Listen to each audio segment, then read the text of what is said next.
países de América Latina. Ahí nos avisaban que estábamos grabando. Agradeciendo entonces, como decía, a todos los judiciales de la CABA y de todo el país, así como también compañeros y compañeras de otros países de nuestra América y de otras profesiones también presentes, interesadas en este tema que se ha instalado como una cuestión preocupante para todos quienes defendemos el derecho a la salud y los derechos laborales de las personas, y también como un desafío para todas las organizaciones sindicales en este contexto tan particular que atravesamos. Les voy a pedir a todos y todas, como mencioné hace unos instantes, que por favor se pongan sus nombres en las ventanitas, que se renombren con sus nombres reales para poder facilitar la elaboración de los certificados de asistencia que estaremos enviando por correo, y también aclarando de qué provincia o de qué país son. También les vamos a pedir, por favor, a todos y todas que permanezcan silenciados y silenciadas durante las intervenciones, y comentarles un poco la dinámica del encuentro, que va a ser, en primer lugar, la exposición del licenciado Germán Canteros, en segundo lugar, la exposición de Josefina Tirelli, y luego vamos a pasar a las preguntas o comentarios que vayan surgiendo, que las pueden ir volcando en el chat del Zoom, y van a ser recogidas y sintetizadas luego cuando terminen las intervenciones para poder hacérselas a los profesionales, así como también dudas o comentarios que puedan surgir hacia el trabajo que realizamos desde la Comisión de Salud Laboral de AEJUA. Recuerdo que, bueno, esta reunión, como decía previamente, quedará grabada. Antes de presentar a los panelistas y arrancar con sus exposiciones, le cedo la palabra a nuestro compañero secretario adjunto de AEJUA, Matías Fachal, para las palabras de bienvenida. Mati, cuando quieras. Bueno, muchas gracias, Guada. Sí, en nombre y representación de la Asociación de Empleados y Empleadas Judiciales de la Ciudad de Buenos Aires, le quiero dar la bienvenida y agradecer la participación a todos los compañeros y compañeras que mayoritariamente de nuestra ciudad de Buenos Aires, pero que también se han conectado de todos lugares del país. Bien señalaba Guada, tenemos participantes de 19 provincias argentinas, judiciales de todos los rincones de nuestra querida Argentina, así que digamos, esto que había surgido como una actividad local se fue lentamente transformando primero en un foro o en un encuentro federal, y también, bien como señalaba Guada, terminó siendo un encuentro internacional, porque además de compañeros y compañeras judiciales del Uruguay, también tenemos conectados a compañeros y compañeras de Cuba, de Costa Rica, de El Salvador, de México, Bolivia, Chile, Colombia. Seguramente me estoy olvidando de alguna más. Pero bueno, esto la verdad que surgió como una necesidad poder realizar este encuentro. Ustedes sabrán, los que nos conocen hace más tiempo, que desde AEJO venimos abordando todo lo que tiene que ver con la violencia y la salud laboral prácticamente desde nuestra fundación. Allá, bueno, este año vamos a cumplir 20 años, ¿no? A finales de diciembre del 2001, cuando se fundó nuestro sindicato, inmediatamente de encarar nuestra lucha por la estabilidad en el empleo, a poco de fundarse el Poder Judicial de la Ciudad de Buenos Aires, que bueno, saben ustedes que es un Poder Judicial muy nuevo en comparación con el de otras provincias. Bueno, nos abocamos a estas temáticas.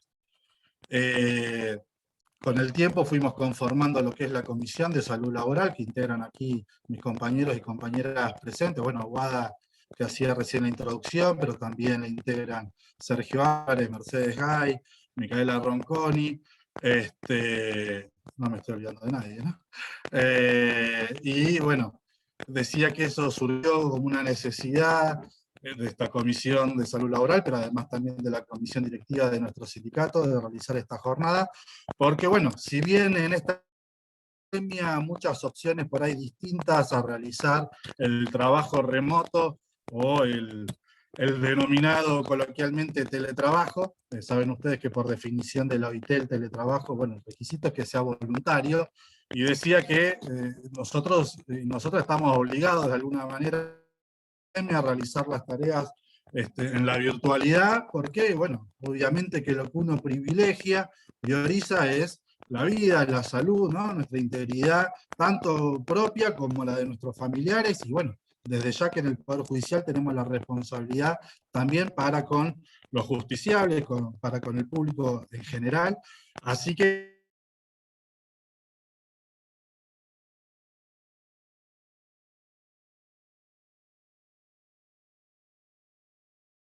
y cuidar nuestra salud. Pero obviamente que, permítanme darle tal vez ahí un dato, hoy por hoy la presencialidad en nuestro Poder Judicial está reducida al 15% de toda la planta, el 75% hace tareas remotas, el 75% del personal, y bueno, el 10% restante está con alguna de las licencias especiales u las ordinarias, ¿no?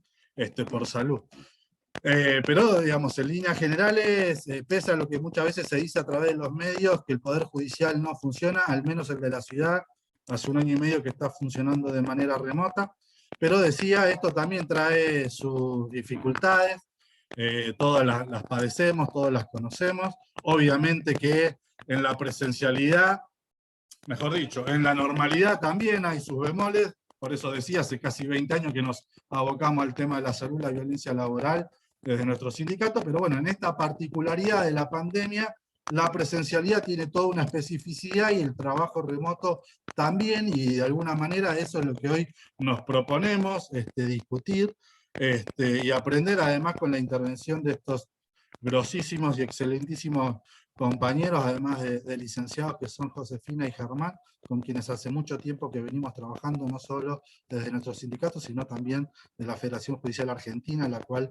integramos con AEJUA, que además quiero aprovechar ya que mencioné la federación, para agradecer la presencia del compañero Hugo Blasco, que es el secretario general de la Federación Judicial, y también a muchos compañeros secretarios y secretarias generales de la federación, de los sindicatos que le integran, que después lo vamos a ir mencionando, así yo no me olvido de ninguno, pero bueno, también hacer referencia que está el compañero diputado provincial y dirigente de los judiciales rionegrinos, Pablo Barreno, directo desde Viedma, así que también agradecer su presencia. Bueno, sin mucho más, después en todo caso vamos a ir agregando, voy a ir cerrando esta parte de mi introducción para darle la palabra a ellos, pero bueno, sí quería mencionar, después por ahí para quienes les interese, que bueno, en todo este tiempo nosotros desde el sindicato hemos logrado reglamentar el año pasado a través de la resolución 195 del 2020 del plenario del Consejo de la Magistratura, hemos logrado de manera paritaria en la Comisión COVID reglamentar ciertos aspectos del teletrabajo, justamente por todos los obstáculos y problemas que conlleva el teletrabajo. Teníamos esa necesidad de reglamentarlo, no solo por las cuestiones que tienen que ver con los gastos extras o todas las problemáticas por la falta de elementos, de herramientas del software o del hardware o de los sistemas, sino también por lo que tiene que ver con nuestro tiempo, nuestra vida personal, el derecho a la desconexión, el cumplimiento de la jornada, el derecho a poder organizar y compatibilizar la vida personal y familiar con el trabajo, ¿no es cierto? Porque muchos compañeros nos dicen todo el tiempo que no tienen jornada, no tienen horarios, que todo el tiempo les están dando el laburo, hasta incluso los fines de semana. Y asimismo también para lo que tiene que ver con la presencialidad, aunque esté reducida en un 15%, mejor dicho, también a través de lo que es la resolución 57 de este año, esa es la última, ya el año pasado para las distintas etapas de la pandemia habíamos ido consiguiendo otras regulaciones, pero la última es esta, de la resolución 57, donde también hemos regulado todo un montón de aspectos, como por ejemplo el reintegro de los gastos de traslado, también la compatibilización de los horarios, y etcétera, digamos. Son todo un montón de cuestiones que, bueno, que después en todo caso las iremos compartiendo a lo largo de esta jornada, pero bueno, de mi parte volver a agradecerles y darle la bienvenida, digamos, a los que se incorporaron recién, y bueno, esperemos que sea de mucho beneficio esta actividad, esta jornada. Muchas gracias a todos y a todas. Bueno, muchas gracias, Matías. Ahora sí, voy a presentar a nuestros expositores de lujo en el día de hoy. En primer lugar, nos hablará el licenciado Germán Canteros. Él es licenciado en Psicología por la Universidad Nacional de Rosario, es magíster en Salud Mental y especialista en Salud Laboral. Además, asesora a sindicatos y organismos públicos en violencia y acoso laboral, en prevención de riesgos psicosociales y en buenas prácticas en gestión de equipos de trabajo. En segundo lugar, nos dirigirá a su exposición la licenciada Josefina Tirelli. Ella también es licenciada en Psicología por la Universidad Nacional de Rosario, magíster en Salud Mental, diplomada en Gestión de Atención Primaria en Salud y especialista en Salud Laboral y Psicología de la Emergencia.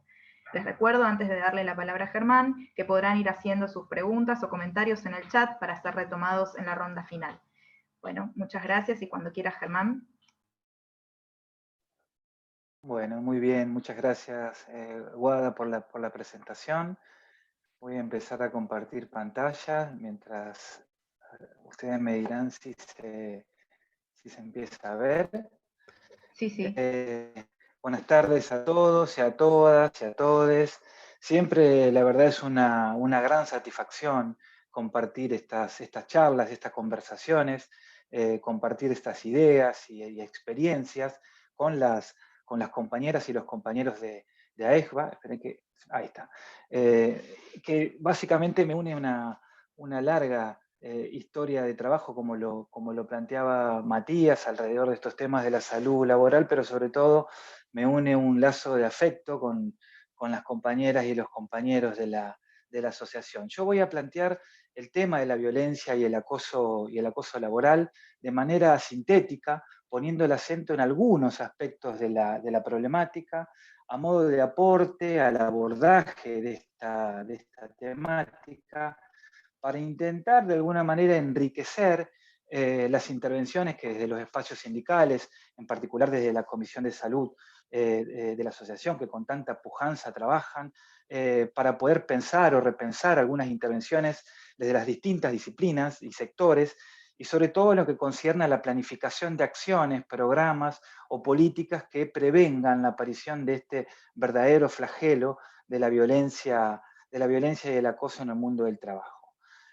Voy a plantear cuatro ejes temáticos, perdón. En primer lugar, voy a plantear, y esto muy rápidamente, ya que ya se ha instalado la problemática tanto en nuestro país como a nivel mundial, por la relevancia que ha ido adquiriendo, ¿no? En estas últimas 2 décadas, básicamente los organismos rectores de la salud y el trabajo, como lo son la Organización Mundial de la Salud y la OIT, han realizado distintas publicaciones que nos muestran la preocupación por el crecimiento exponencial de los casos de violencia laboral a nivel mundial en todas las ramas de la actividad y de los servicios.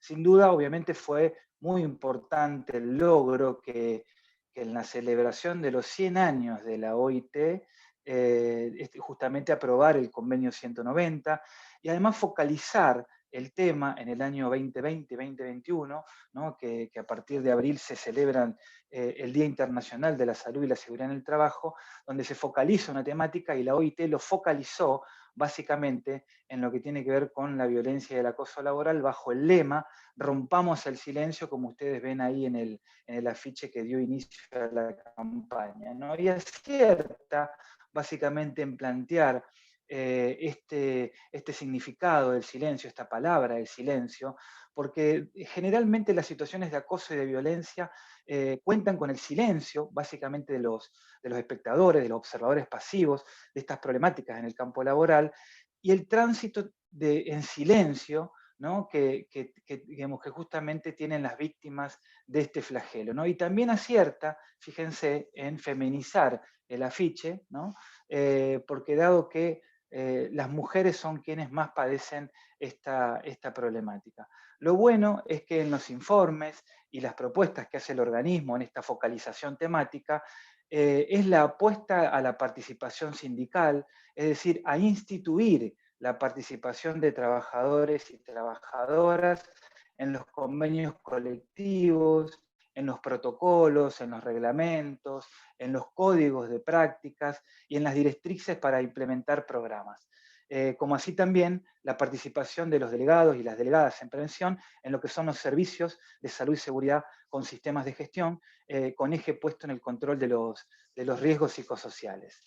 En referencia al convenio 190, lo único que voy a plantear es la importancia que tiene la definición que hace la OIT, que resulta muy interesante porque resuelve largas discusiones sobre violencia y acoso, que a priori son categorías distintas, y fíjense que en la definición la Junta, ¿no? le da una significación unívoca como un solo concepto, y esto facilita su operacionalidad en los distintos países que adhieran, ¿no? Este convenio entró ahora hace re poquito, el 25 de junio de este año, entró en vigencia a nivel mundial, y bueno, y básicamente es importante que tengamos esta definición clara de lo que es la violencia y el acoso laboral. Quiero señalar también que nuestro país adhiere a este convenio el año pasado, allá por noviembre del año pasado, a través de la ley 27.580. Lamentablemente solo 6 países en el mundo han adherido hasta ahora a este convenio, entre ellos Argentina, Uruguay y Ecuador. Fíjense que hay 3 países latinoamericanos, además de Fiji, Namibia y Somalia, ¿no? Y bueno, y en nuestro país obviamente se sanciona en ambas cámaras, y esto nos da un marco interesante para ir instituyendo en nuestras legislaciones, en nuestra normativa, en convenios, en políticas públicas, instituyendo, digo, estas ideas fuerzas para poder prevenir y erradicar las problemáticas que estamos abordando, ¿no? En nuestro país existe, y esto ya me parece que lo conocemos todos, existe una oficina del Ministerio de Trabajo que se dedica básicamente a la orientación y recibe denuncias sobre esta temática, ¿no?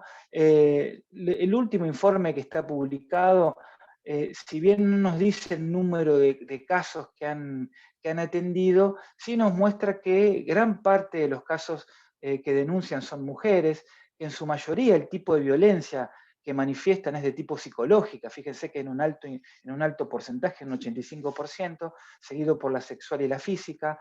Por lo general los casos son producidos por un acosador que es varón, ¿no? Y en todos los casos el jefe directo y su superior son los más mencionados en relación a quien está perpetrando la violencia, ¿no? Desde la Federación Judicial, como lo planteaba Matías en su introducción, es un tema que se viene tanto de AESBA como de la Federación Judicial, son temas que se vienen abordando hace mucho tiempo.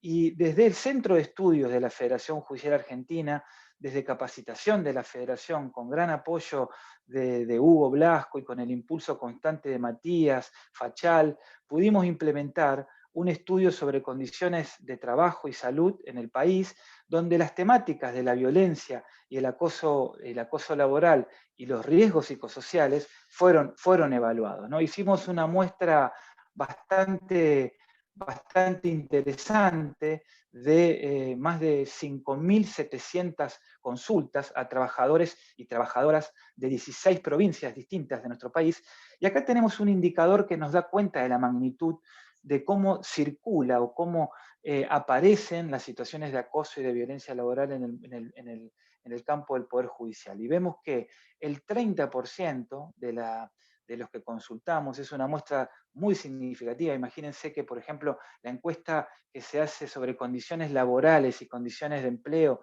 y condiciones de trabajo, que lo hace el Ministerio de Trabajo junto con la Superintendencia a nivel país, es una muestra de 7.500 consultas. Y acá, fíjense, hicimos una muestra de 5.700 consultas, ¿no?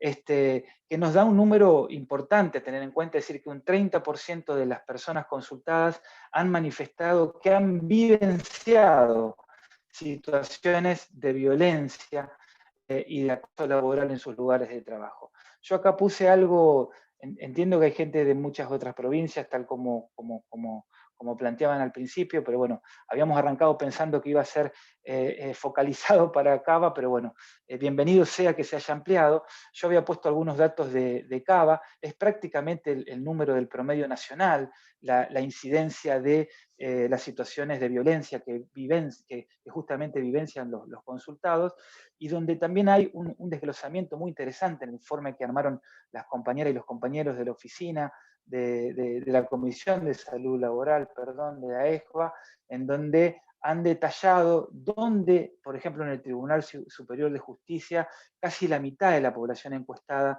está manifestando estas problemáticas. Estos son datos muy interesantes, son datos del año 2017, que a la hora de planificar y desarrollar programas y políticas es interesante tenerlos en cuenta.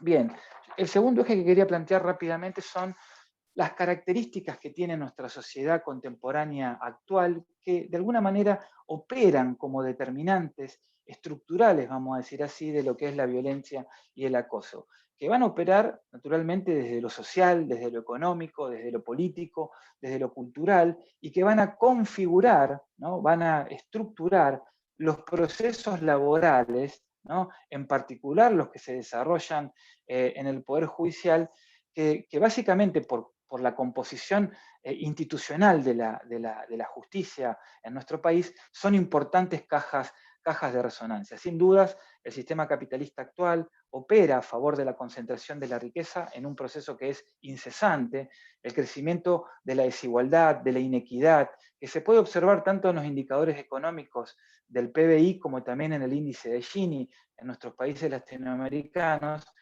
ha traído como consecuencia graves problemas de violencia social, ¿no? Y los países latinoamericanos son los países más desiguales del mundo, no son los más pobres, sí existe una enorme diferencia entre los que más tienen y los que menos tienen, ¿no? Hay un aspecto también interesante de cómo ha ido mutando la violencia en las sociedades, desde que era un espectáculo público, ¿no? La violencia que se ejerce desde, por ejemplo, desde un poder absoluto de los soberanos, a adoptar una apariencia mucho más sutil, que se expresa como una violencia lingüística, difamadora y denigradora, ¿no? Temas que aborda la filosofía política contemporánea y que últimamente se ha puesto muy de moda con el advenimiento de las situaciones de pandemia. Hay un aspecto que es central, que va a determinar este fenómeno de la violencia y el acoso, ¿no? que tiene que ver con el poder, ¿no? Que tiene que ver con las relaciones de poder, y básicamente con las relaciones de sometimiento. Como yo siempre digo que son las condiciones de posibilidad para el advenimiento y la aparición de las situaciones de violencia y el acoso, ¿no?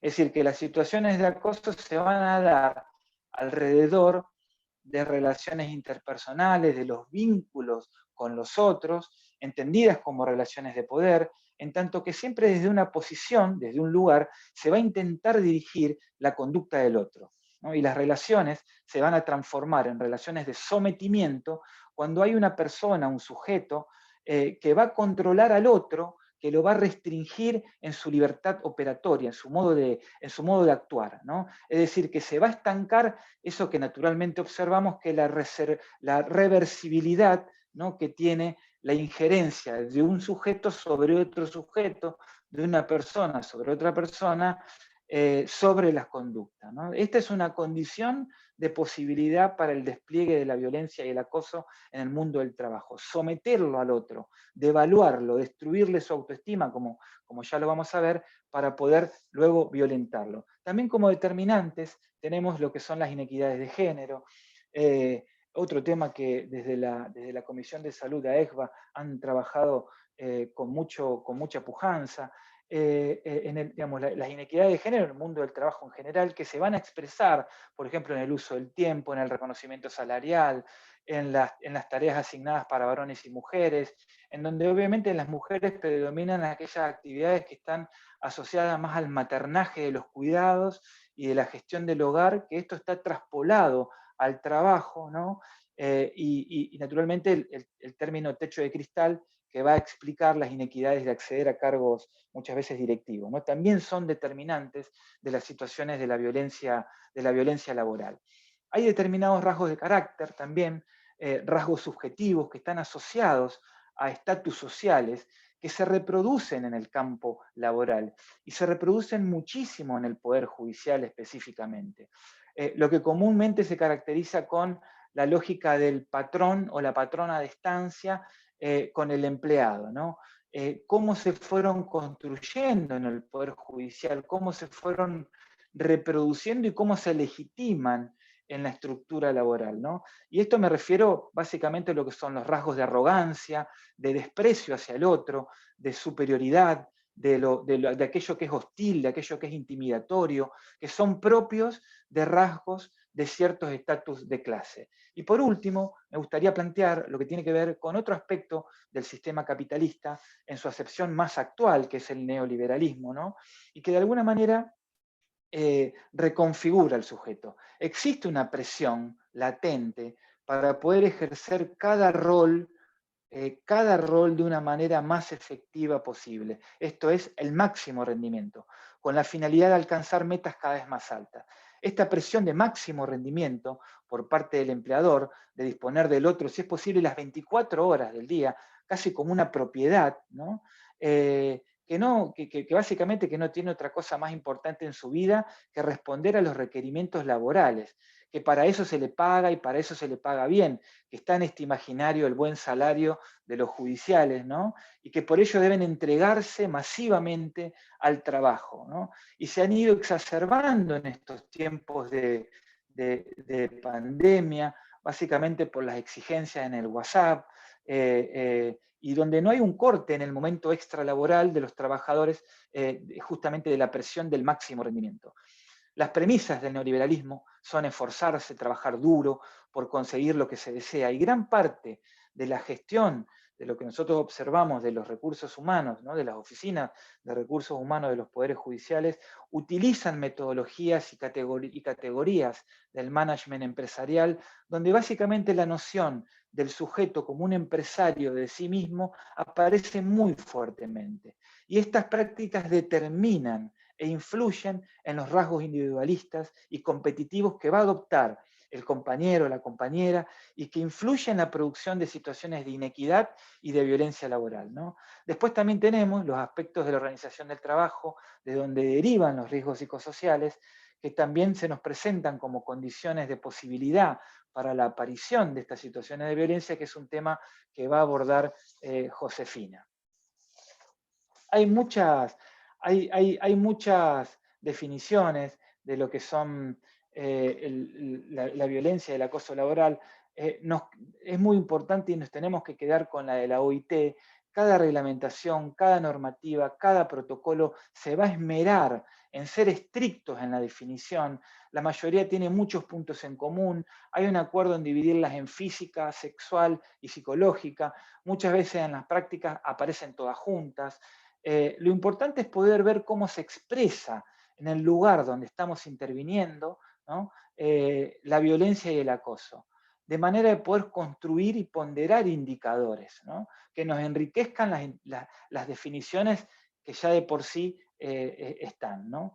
Y yo le quería compartir esto seguramente muchos compañeros que ya hemos tenido algún otro tipo de capacitación lo conocen, una producción que hicimos desde el área de salud laboral del Poder Judicial de Entre Ríos, donde básicamente hay algunos indicadores interesantes para que podamos tener en cuenta a la hora de pensar la violencia psicológica, sobre todo, ¿no? Como ven acá este violentómetro que pudimos construir, en donde arbitrariamente, ¿no? Colocamos lo que tiene que ver con situaciones de abuso de la autoridad, ¿no? Lo que tiene que ver con actitudes despóticas, prepotentes, gritos, intimidaciones, ¿no? Trabajar bajo amenaza, actuar hostilmente, negar derechos laborales, lo que tiene que ver discriminación por cualquier tipo de situación, sea por embarazo, por edad, por discapacidad, etcétera, de contenido sexual, de humillación mediante la burla,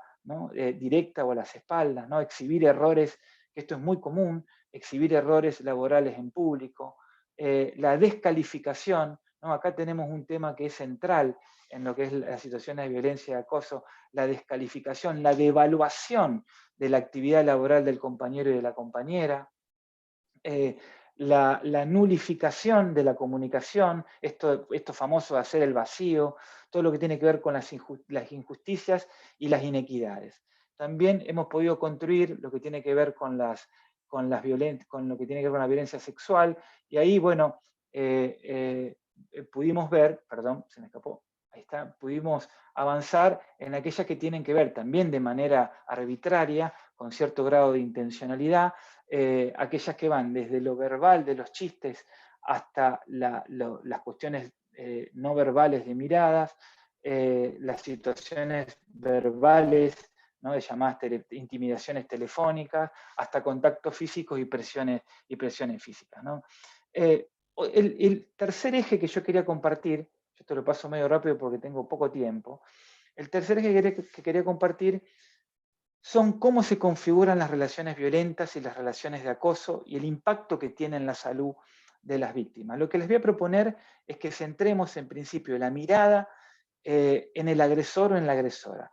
Y voy a plantear alrededor de la intencionalidad que puede tener el agresor o la agresora para distinguir las situaciones de acoso y violencia, ¿no? De las que hay mala intención, ¿no? De la que no hay mala intención, perdón, de las que no hay voluntad de dañar, al menos conscientemente, y de aquellas que sí hay una intencionalidad manifiesta de dañar. Y de manera muy esquemática vamos a plantear situaciones en las que hay una intencionalidad, no hay una intencionalidad al menos consciente de dañar al otro. Por ejemplo, lo que tiene que ver con los errores de la gestión, ¿no? Por ejemplo, hay personas que no saben dirigir o gestionar un equipo de trabajo, que por sus inseguridades propias someten a los empleados y empleadas, ¿no? O por incompetencia, al no tener recursos para poder gestionar el personal, son autoritarios o manipuladores o no saben comunicarse. Estas situaciones pueden tornarse violentas, pero no las podemos asociar a lo que es un acoso, ¿no? También las situaciones de algunas crisis psicopatológicas transitorias, hay personas que atraviesan crisis de sus cuadros psicopatológicos que pueden generar violencia, por ejemplo, aquellos trastornos que son maníacos depresivos, que son aquellos que ustedes comúnmente se conocen como bipolares, que en la fase maníaca siempre hay un aumento de la autoestima y hay un estado de agitación que está orientada hacia la tarea laboral. Durante estos accesos quizás de omnipotencia, que no hay un control y la persona puede llegar a maltratar sin conciencia real al otro, ¿no? Esto es algo similar que ocurre, por ejemplo, con las personas que tienen algún tipo de dificultad con el consumo problemático de sustancia, en particular las personas que consumen cocaína, que es también bastante habitual en el Poder Judicial. También aquellas personas que proyectan o transmiten el estrés. Hay jefes o jefas en las cuales les afecta la presión que se les impone a ellos y que la van a drenar y la van a transferir a sus equipos de trabajo, ¿no? Y que viven quejándose de la cantidad de cosas que tienen que hacer y entran en pánico y empiezan a agredir a los demás. Todas estas situaciones son transmisiones de violencia, consciente o no consciente, y hay como un pensamiento, como a mí me agreden, como a mí me presionan, yo voy a hacer lo mismo con los que dependen de mí, casi como un acto de reflejo. Naturalmente que las intervenciones que nos ha tocado participar desde los espacios sindicales, muchas veces con jueces que se justifican diciendo estoy muy presionado, por eso ataco, no tiene ningún tipo de justificación agredir a los compañeros y las compañeras, ¿no? Y bueno, revisando básicamente la responsabilidad de los actos, ¿no? Y si tiene problemas hay espacios terapéuticos para elaborarlos, ¿no? Y después también tenemos jefes o jefas que son autoritarios, ¿no? Que ofenden, que injurian a los trabajadores, que se burlan, que humillan, y como tienen poder, lo hacen de manera impune. Estas personas se comportan de un modo, vamos a decir así, como tirano, pero con todo el mundo, ¿no? Sobre todo con las mujeres y con plena conciencia de eso. Son básicamente actos reiterados de violencia laboral, y aquí en general no podemos decir que haya una intencionalidad porque es evidente la animosidad que hay. Sí podemos diferenciarlo del acoso clásico, que ahora lo vamos a ver, porque los acosadores serían como de guantes blancos, ¿no? Son sigilosos, los hostigamientos son solapados, ¿no? No muestran las cartas, como se dice en el barrio, como si estos bravucones que son más bien espectaculares, ¿no? Y por otra parte, tenemos las situaciones de acoso, ¿no? Acá vemos que hay una intencionalidad de dañar al otro, son sistemáticas, son situaciones que se sostienen en el tiempo. Y en mi práctica clínica he llegado a observar procesos de más de 10 años de sometimiento al momento en el cual la persona decide iniciar el camino de liberarse de esa telaraña del acosador y comenzar un proceso reparatorio. En el acoso hay intencionalidad de herir al otro. El objetivo del acoso es controlar, es someter, es dominar al otro, es quitarle, usurparle el propio campo subjetivo, su territorio psíquico, es decir, su identidad. Hay una apropiación de la identidad. Y para ello es necesario objetivarlo, devaluarle la autoestima. No se trata de una descarga de ira, de agresividad, que configuran una reacción violenta más común, como veíamos de una persona o de un jefe que está pasado de estrés o de malas condiciones laborales, ¿no? No es la pérdida de control de uno mismo en un acto violento, sino por el contrario, hay una voluntad de controlar al otro. Claramente hay un perfil y una determinada estructura, de una estructura psíquica, ¿no es cierto? Y por ejemplo, hay personas que presentan un carácter obsesivo, que tienen una inmensa necesidad de dominar, ya que detestan todo aquello que es inestable, fluido, espontáneo, aleatorio. Van a intentar dominar la vida laboral de las personas que trabajan, haciéndolas calzar en moldes prefijados, y por eso necesitan, como ustedes verán, clasificar, ordenar, dominar, controlar, y si algo se desajusta, por ejemplo, cuando hay errores o situaciones imprevistas o retrasos en los tiempos procesales, por ejemplo, lo vivencian como verdaderas agresiones, ¿no? Y que se la hacen adrede y que se transforma en una idea fija que insiste permanentemente. Los obsesivos no sueltan al otro, lo invaden con su presencia, lo asedian con llamadas, con mensajes de texto, con WhatsApp, con mail, ¿no? Y algunos obsesivos, esta invasión es un síntoma, esta invasión por el otro es un síntoma del que le gustaría liberarse, pero en otros casos, cuando se exacerba el sadismo que tienen los obsesivos, hay un goce en el síntoma y un placer en infligir sufrimiento en el otro sometido. Y también tenemos las personalidades denominadas perversos narcisistas. Son los más jodidos estos, ¿no? Porque en la casuística clínica nos indica que no cambian, que no sienten culpa, que lo caracteriza el cinismo, que no adhieren a los tratamientos, que son unos divinos, unas divinas para todo el mundo, que son unos gentlemen, ¿no? Salvo para las víctimas que ya están en esa telaraña hechizadas, y que abundan en los espacios de poder y fundamentalmente abundan en el poder judicial. En los perversos hay un gran goce en la ruptura de la identidad de la víctima, en la evaluación de la autoestima, y es muy común que practiquen también el acoso psicológico por delegación, como dice, a través de, por ejemplo, brazos ejecutores, como se dice, experimentando un gran placer manipulando al otro para que a su vez manipule a otro, ¿no? Empujan al otro, ¿no? A actuar y desaparecen de escena, se esconden. Y en muchas ocasiones hemos observado esta forma de delegación que hace un juez, por ejemplo, o una jueza en un secretario o en una secretaria. Y por último, quería plantear lo que es el montaje de la escena de acoso, ¿no? Cómo se va dando este proceso que tiene una cadencia, una forma bajo la cual se presenta. La escena siempre comienza con una seducción, ¿no? Que se produce a través de una influencia y una dominación, donde la persona que es perversa, que está acosando, va a fascinar a la víctima sin ser descubierto. La víctima es seducida, después va a ser aislada, segregada, luego hostilizada, luego humillada, culpabilizada y sobre todo va a ser desacreditada frente a los compañeros y las compañeras.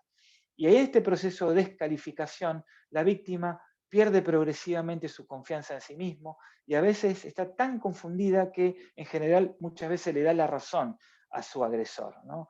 Entonces, pero ojo, esto es interesante plantear que el acosador necesita, para poder segregar a la víctima básicamente de la inacción o de la colaboración por parte del grupo de trabajo, de los compañeros y compañeras de trabajo, de quienes por acción u omisión participan de alguna manera de este acto de marginación. Y acá se ve como un pacto no explicitado, cuya primera cláusula es el silencio, esto que decíamos al principio que interesante cómo lo plantea la OIT en la focalización del tema, el tema del rompamos el silencio, ¿no? Porque pareciera ser que la primera cláusula es el silencio tolerante o cómplice. Y es el silencio lo que acompaña todo el montaje de la escena, y justamente la palabra es lo que permite desarticular todo este juego, como generalmente ocurre cuando la víctima se decide a hacer pública su situación y denunciar. Vamos a ver rápidamente, me quedan pocos minutos, los efectos que obviamente estas situaciones descritas generan en la salud de las víctimas, no solo en las personas, sino en el entorno familiar, en el ámbito social, ¿no? Hay una serie de manifestaciones tempranas y síntomas que están asociados a las situaciones de violencia y también a la poliexposición de riesgos psicosociales que va a abordar Josefina, que hemos podido investigar tanto desde AEJBA como desde la Federación Judicial, como desde el área de salud de AGER, como lo estamos haciendo ahora también desde el espacio de salud laboral del CITRAJUCH. Y básicamente estos son los indicadores que nos están planteando de que existe un compañero o una compañera que puede estar transitando una de estas situaciones como para que podamos, digamos, de alguna manera iniciar acciones preventivas.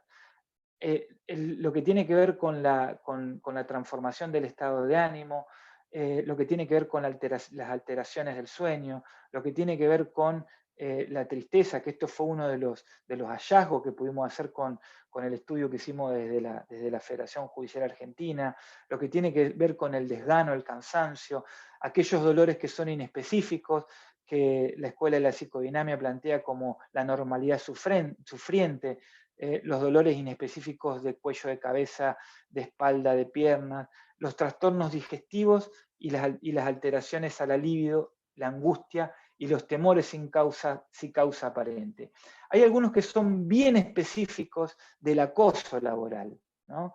Del acoso laboral como lo estamos describiendo hoy, que son la vergüenza, la humillación, la desvalorización y algo muy llamativo, que es para abrir el debate, la ausencia de odio al acosador, que básicamente tiene que ver con esto que estábamos conversando de cómo se va montando la escena, que aparece primero como una seducción, ¿no? Y la pérdida de referencia de la víctima de qué está bien y qué está mal.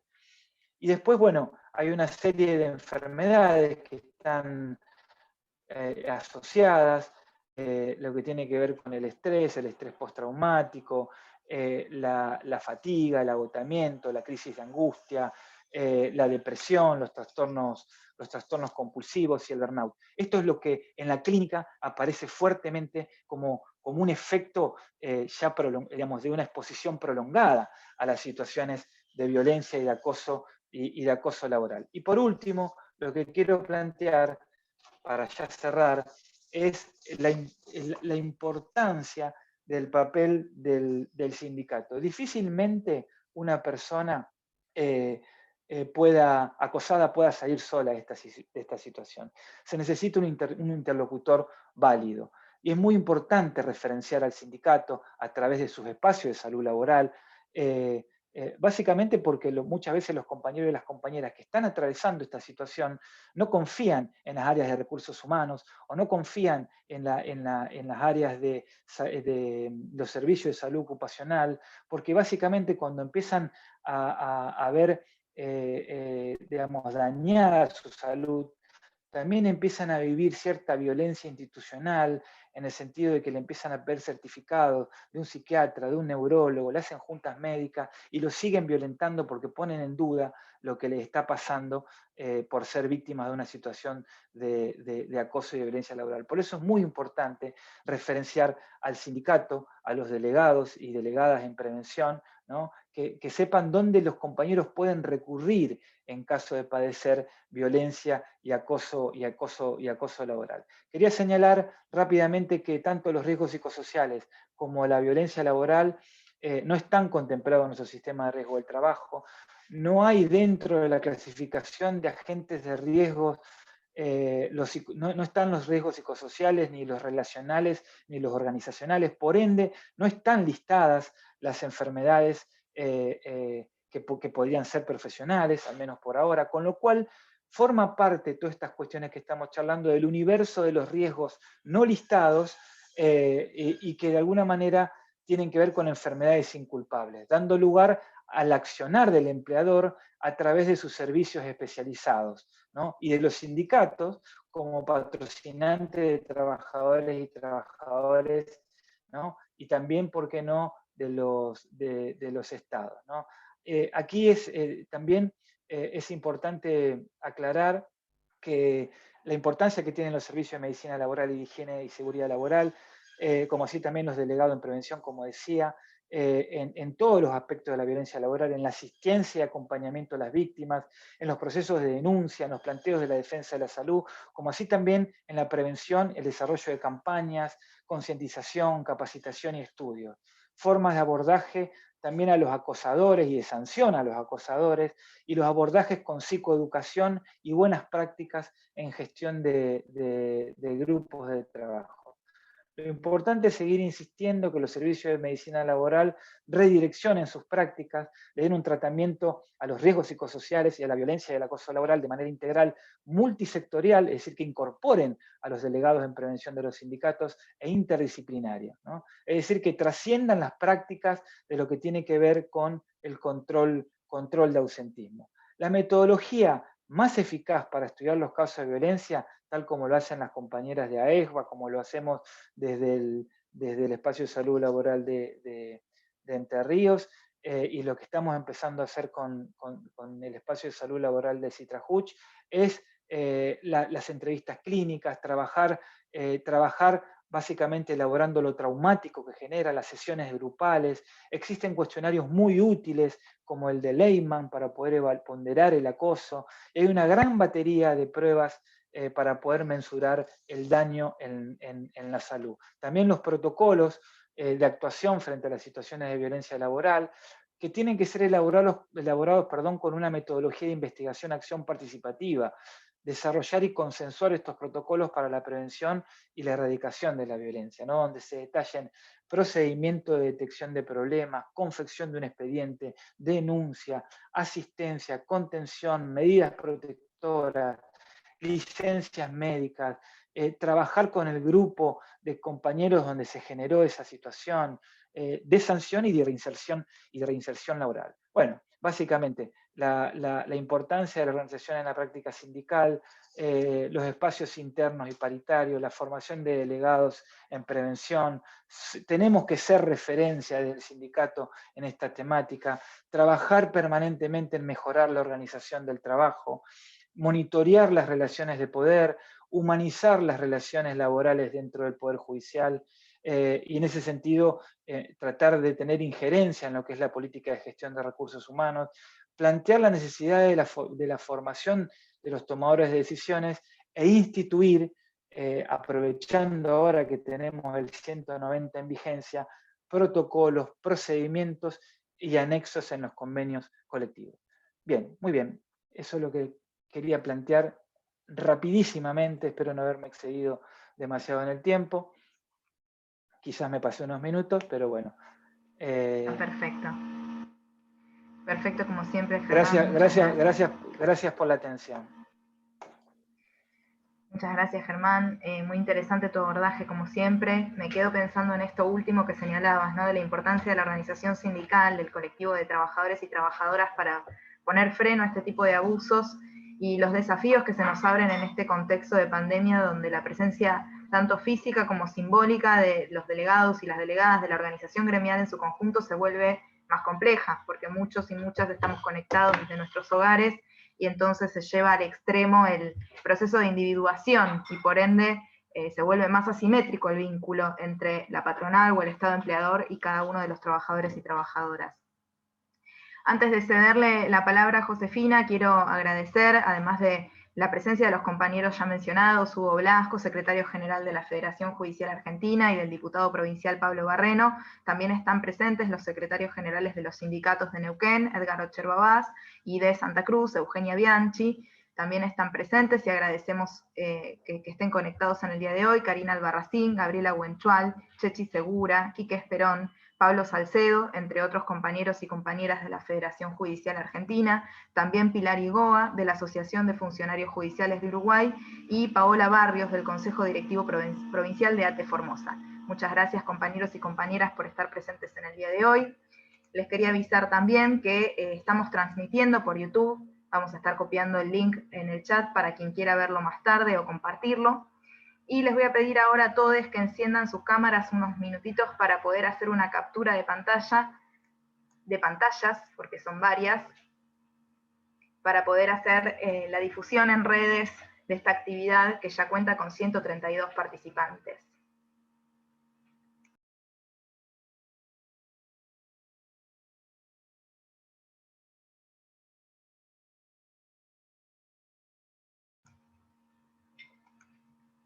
Bueno, muy bien. Muchas gracias. Nuevamente les recuerdo que vayan volcando sus preguntas, comentarios en el chat para ser retomados al final. Y ahora sí, le toca el turno a la licenciada Josefina Tirelli. Cuando quiera, Josefina, tenés la palabra. Bien, gracias, Guada. Bueno, buenas tardes a todos y a todas. Gracias por la invitación. Felicitaciones por la organización. Se ve que la convocatoria es amplia. Voy a pasar a compartir pantalla. Así aprovechamos al máximo el tiempo. Bien. La idea de la exposición es poder ir planteando algunos conceptos centrales que tienen que ver con el teletrabajo, la salud y que se dan en este contexto de pandemia. Germán ya estuvo introduciendo algunos temas que vamos a retomar a medida que vayamos avanzando. En nuestro país, como muchos de ustedes saben, el teletrabajo no es algo nuevo, sino que fíjense que desde el 2003 hay una comisión de teletrabajo que viene abordando esta nueva modalidad, esta nueva forma de trabajar. De hecho, se elaboró un manual de buenas prácticas que es muy bueno, muy completo. En el 2011 se publicó. La Superintendencia de Riesgos del Trabajo también sacó una resolución, que es la 1552, que define los estándares mínimos para desarrollar el teletrabajo. Insisto, son el piso, no el techo de lo que se podría abordar en materia de salud y seguridad vinculado al teletrabajo. Luego, en el 2017 se hace una encuesta, que bueno, es la encuesta de indicadores laborales, donde empiezan a aparecer algunos datos vinculados al teletrabajo. Son datos muy pequeños, porque la población que se toma es solamente la de Buenos Aires, como referencia, y ahí vemos solamente que hay un 3% de empleadores vinculados al teletrabajo, y la población que teletrabajaba también era muy pequeña. En el 2019 se publicó un libro blanco del teletrabajo que tiene otra orientación distinta a la que es el manual de buenas prácticas, es otro enfoque. Yo me quedo con el del 2011, y en el 2020 sale la resolución de la Superintendencia, la 2120, que dicta el marco del trabajo a distancia en este contexto de pandemia. Por suerte, pudimos avanzar y sale la ley de teletrabajo, la 27.555, que tiene aspectos importantes a señalar. Uno de ellos es el derecho a la desconexión. Voy a señalar 4 o 5 que son los más importantes, creo yo, y que de hecho en el mundo también se reflejan. Uno es el derecho a la desconexión, como mencionaba Matías en el inicio.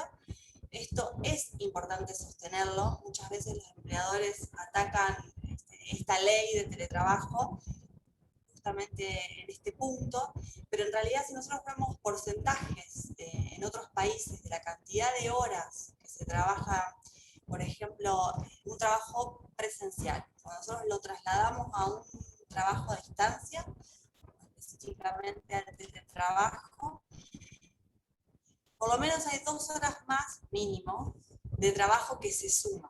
Entonces, establecer el derecho a la desconexión no es menor, porque estamos preservando el tiempo de trabajo y preservando el tiempo de ocio, entre comillas, o el tiempo en el cual uno realiza otras tareas que no tienen que ver con el trabajo. Entonces, marcar un inicio y un fin no es algo menor.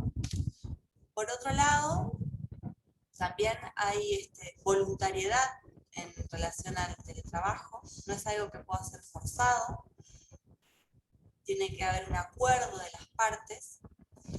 El trabajo, el teletrabajo, también hay una reversibilidad. Si esto no funciona, hay que poder volver al trabajo presencial. Y lo que yo destaco de esta ley de teletrabajo, que por supuesto quedan muchos puntos por resolverse a nivel de los convenios colectivos, y que, insisto, esto es el puntapié, pero nunca puede ser el fin de la historia, introduce lo que son las tareas de cuidado, de que puedan preservarse el tiempo dedicado al cuidado de niños menores de 13 años u otras personas que lo requieran por sobre el trabajo. Eso no es menor. Igualmente, insisto, esto es una introducción en la ley, pero que nos lleva a un trabajo de todas las partes que están dentro del sistema de riesgos de trabajo para que pueda sostenerse, para que esto sea efectivo. Para ir metiéndonos un poco en el tema, me parece importante destacar desde dónde vamos a estar pensando el teletrabajo, la salud y, por supuesto, la prevención. Cuando hablamos de salud mental, que es uno de los puntos centrales, quizás uno de los puntos de desgaste, cuando pensamos en el teletrabajo, hablamos de un estado de bienestar en el que la persona realiza sus capacidades y es capaz de hacer frente al estrés normal de la vida, de trabajar de forma productiva y de contribuir a su comunidad. Fíjense ustedes que ya en el concepto de salud mental está el trabajo. El trabajo no genera un desgaste o un daño a la salud en sí mismo. Lo genera cuando se desarrolla o se impone en malas condiciones. El trabajo puede generar procesos saludables y puede generar procesos deteriorantes para la salud.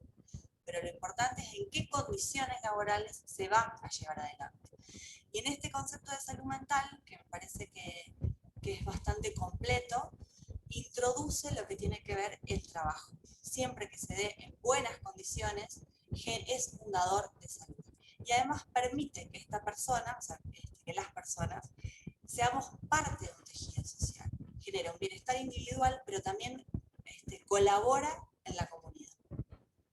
El trabajo es una actividad humana, centralmente humana, que no se hace en soledad, se hace con otros. Si bien determina nuestra forma de vida, nuestras condiciones de vida, nos permite desarrollarnos hacia el futuro, generar proyectos, también puede tener un impacto, como mencionaba anteriormente, en nuestra salud física y psíquica. Pero además es el espacio en el cual nosotros generamos lazos de cooperación. De hecho, bueno, los sindicatos son un gran ejemplo de esto, lazos de solidaridad. ¿Por qué señalo este concepto de trabajo? Porque quizás estas características que tiene el trabajo son las que pueden estar en riesgo al momento de pasar a un teletrabajo, a un trabajo a distancia. Por eso tenemos que tener en claro qué es lo que hay que preservar del concepto de trabajo. El trabajo a distancia en contexto de pandemia versus el teletrabajo. Bueno, acá hay una cuestión que creo que es importante aclarar. Nosotros nos encontramos haciendo trabajo a distancia, ¿sí? José, perdón que te interrumpa. Están diciendo en el chat que hay algún inconveniente con el sonido. Se escucha un poquito bajo y como si hubiera viento. Puede ser que los auriculares estén molestando. ¿Pruebo así? ¿Ahí escuchan mejor? Creo que... A ver. Intento, bueno, les decía ahí mejor. Me parece que sigue el ruido, pero... Ahora se escucha mejor, va. Pero es ¿Sí? que No se escucha el ruido del ruido. ¿Ahí está bien? Dale, gracias. Bueno, no, gracias a vos. Decía que hoy por hoy nos encontramos realizando un trabajo a distancia como una medida de cuidado. no entraría dentro de lo que es la categoría de teletrabajo, la que mencionábamos antes, la que hacía esta referencia a la ley, por ejemplo. Eso no quita de que haya problemáticas que debamos dejar de lado porque no estemos dentro de la categoría de teletrabajo que dice la ley. Muy por el contrario, es importante que las incorporemos porque la salud hay que preservarla. Hay muchos conceptos vinculados a lo que es el teletrabajo, pero hay tres elementos que siempre son los que tenemos que tener en cuenta. Por un lado, la organización del trabajo. Es una nueva forma de organizar el trabajo. La persona que crea que el teletrabajo solamente es poner una computadora en un escritorio en una casa, es imposible que eso funcione. Es mucho más complejo. Entonces, tenemos una nueva organización del trabajo, donde va a haber un uso del tiempo diferente, donde va a haber una distancia del lugar del trabajo, que esto no es menor, porque nosotros somos parte de esa institución y es en esa institución donde generamos vínculos con los demás y donde aprendemos y somos parte de un colectivo de trabajo. Entonces esta distancia con el espacio laboral no es menor. Sobre todo, como mencionaba antes Guadalupe, cuando hablamos de las situaciones de violencia, cómo quedan las personas en ese caso, cuando hay esta distancia física con los espacios de trabajo. Y hacer eje en lo que es la prevención primaria y secundaria. Nosotros siempre intentamos trabajar desde lo que es prevención primaria, adelantarnos a un síntoma, a una manifestación temprana y por supuesto a una enfermedad vinculada al trabajo. Ahora bien, hace tanto tiempo que ya estamos realizando este trabajo a distancia, que puede haber compañeros y compañeras que se encuentren padeciendo alguna situación vinculada al trabajo a distancia, que ahora las vamos a ir abordando. Entonces, en ese caso, lo que vamos a hacer es una prevención secundaria. Tenemos que resolver esas problemáticas en salud que ya han empezado a manifestarse. Frente a las nuevas formas de hacer, hay nuevas formas de organización del trabajo. Tenemos todos que empezar a capacitarnos en este sentido. Hay otra forma en la cual debemos pensar la organización del trabajo. Partir de la base de que no todas las personas pueden teletrabajar, esto no es así, no todos tenemos las características y los recursos personales para poder llevarlo adelante, sino que también es responsabilidad de los empleadores poder detectar cuáles son los puntos que hay que trabajar en ese sentido y capacitar a las personas para que puedan desarrollar el teletrabajo. Y por el otro lado, no todos los mandos medios o los cargos jerárquicos pueden tener a cargo equipos de trabajo remoto, porque hay que tener también ciertas características. Capacidad de organización, confianza en sus subordinados o en los equipos de trabajo, esta es la clave. Tener confianza en los equipos con los cuales uno está trabajando. Buena capacidad de comunicación, eso es central. Poder ser flexibles en el uso del tiempo. Esta idea de trabajo 24 horas, muchas veces algunos jefes o jefas dicen, bueno, está bien, vos trabajá de tal hora a tal hora, yo en ese horario, fuera de ese horario no molesto. Y en realidad empiezan a mandar mails y mensajes por fuera de ese horario. Eso también es una manera de intervenir en ese tiempo que debería ser de descanso. Entonces tengamos en cuenta que ni todos los trabajos pueden ser teletrabajables. Esto no es así. De hecho, hay estudios que se realizaron en nuestro país donde solamente un 27% tomando en cuenta todas las ramas de producción, solo un 27% de los puestos de trabajo podrían pasar a ser teletrabajables, tomando todas las ramas de actividad. Es muy poco. Y además, ese porcentaje, si nosotros antes resolvemos todos los problemas que tienen que ver con la conectividad, por ejemplo. Pensemos que Estados Unidos, que es uno de los países que más ha desarrollado el teletrabajo, solo tiene un 20%.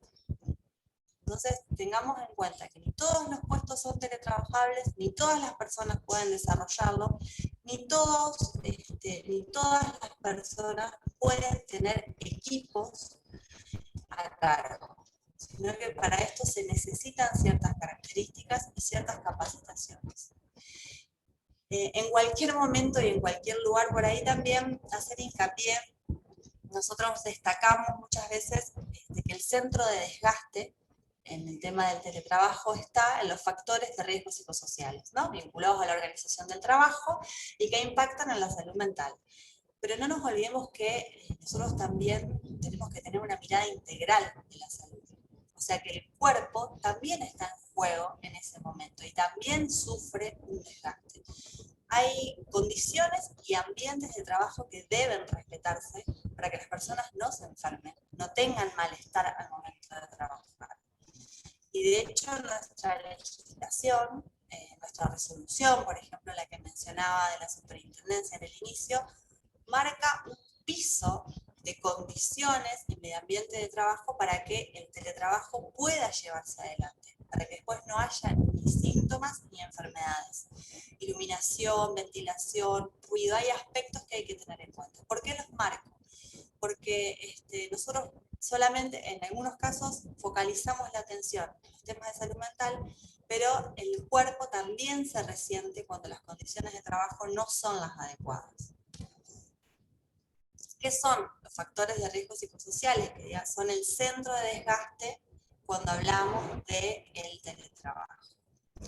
También hay muchas definiciones, yo me quedo con esta, que son los riesgos para la salud física, psíquica, mental y social engendrados por determinantes socioeconómicos, la condición de empleo, la organización y el contenido del trabajo, y los factores relacionales que intervienen en el funcionamiento psíquico y mental de los trabajadores. O sea que la organización del trabajo, el contenido del trabajo, impactan en la salud física, mental y social de las personas que estamos, en este caso, trabajando a distancia. Pero esto no solo tiene consecuencias a nivel individual, tiene consecuencias también a nivel colectivo, tiene consecuencias para las instituciones, tiene consecuencias en los tiempos de trabajo, hay mayor ausentismo, duran más las licencias, por ejemplo, para enfermedades inculpables, hay mucha rotación de personal y los costos económicos también aparecen. O sea que por donde nosotros querramos mirar la problemática de los factores de riesgo psicosociales, todo se va a ver afectado. A nosotros lo que nos interesa, por supuesto, es la salud de las personas, pero para los que quieran mirar otros aspectos vinculados al trabajo, también hay impacto a nivel de la organización y de los costos que ésta debe afrontar por la rotación del personal, por ejemplo. ¿Cuáles son los principales factores de riesgo psicosociales que se desprenden de las malas condiciones del teletrabajo? Nosotros vamos a señalar solo 4, por supuesto que hay otros, y aquí me interesa que nos focalicemos en lo que son las causas y las manifestaciones tempranas. Esto no es una receta ni nada de eso, pero es por lo menos tener una guía o tener en claro cuáles pueden ser las causas y las manifestaciones tempranas para no llegar a una enfermedad. Por un lado, bueno, un factor de riesgo psicosocial, la carga mental. Cuando no hay una evaluación del puesto y de las personas que van a realizar el teletrabajo, cuando no se tienen en cuenta los recursos que todos traemos algún aprendizaje, todos tenemos algún conocimiento sobre cómo realizar la tarea, pero muchas veces esto no se tiene en cuenta y justamente al no tener en cuenta qué es lo que las personas saben y qué es lo que necesitarían aprender para poder desarrollar un trabajo a distancia, no se realizan capacitaciones coherentes o asertivas con lo que esas personas y ese puesto necesitan. Y no se valoran las exigencias del puesto. Entonces, ¿cuál es cuando una persona no tiene un equilibrio entre las necesidades del puesto, los recursos que tiene para desarrollar esa tarea, ni el tiempo? Por supuesto que va a sufrir, por supuesto que esto va a generar algún malestar. Los dolores de cabeza, los problemas gastrointestinales, ansiedad, irritabilidad, dificultades para dormir y la sensación de cansancio permanente. Mientras yo voy mencionando, a mí me gustaría estos temas, me gustaría también que nos podamos ir pensando cómo ustedes se están sintiendo después de tanto tiempo de trabajar a distancia, qué es lo que escuchan también de sus compañeros y de sus compañeras, porque ahí es donde nosotros tenemos que hacer el foco, abrir los oídos y escuchar qué es lo que nos están transmitiendo nuestros compañeros. Esto necesita, por supuesto, rediseñar la organización del trabajo, ajustar la carga de trabajo. Muchas veces hay, en algunos casos que nos ha pasado, hay equipos o juzgados donde no está cuantificado el trabajo que se hace y no está plasmado el contenido real del trabajo. Entonces, cuando esto no se puede mostrar, del otro lado no se ve la magnitud del trabajo que se realiza. Y es muy importante el tema de incluir las micropausas. Sobre todo en los casos de trabajo a distancia. Las micropausas que parecen una cosa menor o tonta, en realidad no lo son. Nosotros no podemos estar 4 horas seguidas frente a una pantalla. No hay ni atención que resista, biológicamente hablando, y no hay cuerpo que pueda estar ese tiempo sin empezar a resentirse. Las micropausas son importantes. Entonces, aunque parezcan pavadas porque duran 5 minutos, son pequeños ejercicios que se hacen, son sumamente importantes para poder hacer ese corte en el teletrabajo. El aislamiento. Esto no es menor, porque justamente cuando nosotros mencionábamos las características del trabajo, los pilares que sostienen el trabajo, es uno de los que se puede ver afectado el hecho de poder trabajar con otros, de aprender de otros, de cooperar, de ser parte de un colectivo de trabajo. El aislamiento, trabajar a distancia en un entorno con poco o nulo contacto con el resto de los compañeros y compañeras. Esto sucede muchísimo porque no hay una planificación en relación al teletrabajo. Esto se fue dando, en nuestro caso, se fue dando por una situación de pandemia, pero que ya a esta altura se deberían haber implementado otras buenas prácticas para resolver estos temas. ¿Qué es lo que nosotros qué es lo que podemos escuchar de nuestros compañeros o compañeras?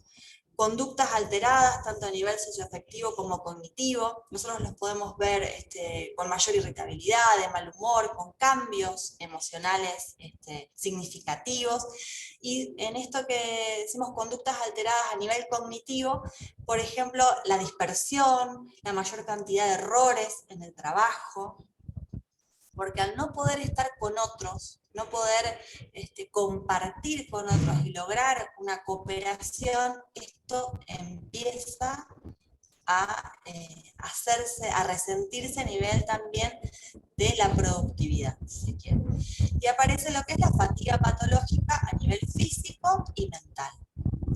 La duda de si lo que yo estoy haciendo está bien o está mal. Empezar a dudar también sobre lo que nosotros estamos realizando.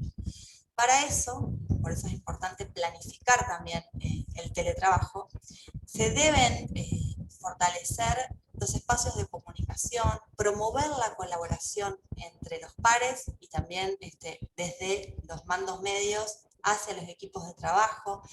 No hay, la mayoría de los países que implementan el teletrabajo han llegado a la conclusión de que se debe alternar el trabajo a distancia con el trabajo presencial, porque justamente ahí se trabaja mejor, el clima laboral es mejor y los resultados son mejores. Por eso, por ejemplo, las capacitaciones se dan en grupo de forma presencial, las reuniones importantes se realizan de manera presencial, porque el trabajo, insisto, es una actividad humana que necesita del contacto de los otros. Otro de los factores de riesgos psicosociales más importantes es el tecnoestrés. En este momento, bueno, creo que todos lo estamos sufriendo un poco. Por un lado, cuando hay cambios intensos y acelerados en el uso de las tecnologías, por ejemplo, programas nuevos, que van utilizándose y que no nos permiten tener la posibilidad ni de aprender a utilizarlos, ni de tener la capacitación que se requiere para poder implementarlos, ni el tiempo que eso lleva. La sobrecarga de datos o información a procesar, muchas veces recibimos información de distintas plataformas. Podemos, desde los WhatsApp, tenemos un grupo, nos mandan un tipo de información. Desde por mail, otro tipo de información. En algunos casos que se usan plataformas, en mi caso, por ejemplo, yo creo que ya llevo usadas 5 plataformas distintas, y en algunas de ellas también hay chat donde también se van colgando carpetas o informaciones y demás. Esta idea de que uno puede estar circulando en el mismo momento por un montón de canales de información e ir absorbiéndola de manera natural, casi por ósmosis, es falsa. Eso no puede ser. No hay posibilidad de que uno pueda mantener esa atención ni de procesar toda esa información sin empezar a padecerlo. Entonces hay un desequilibrio entre las exigencias y los recursos. Por supuesto que baja el rendimiento, hay alteraciones de memoria, de concentración, hay problemas del sueño, hay dolores osteoarticulares, hay una percepción acelerada del tiempo también y una dependencia notoria sobre el uso de las plataformas, el uso de las tecnologías de la comunicación. Muchas veces, fíjense ustedes cuántas veces chequean el teléfono, el celular, sin que esto sea necesario.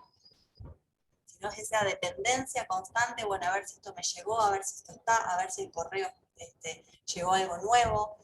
Esto no es menor, porque esto interrumpe nuestro tiempo de descanso. Y por otro lado, otro de los factores de riesgo que se desprenden de las TICs, de las llamadas TICs, es la ambigüedad en el rol. Las personas que trabajan a distancia perciben una indefinición respecto al rol que deben jugar y tienen una imagen confusa, que no tienen en claro qué es lo que se espera de ellas.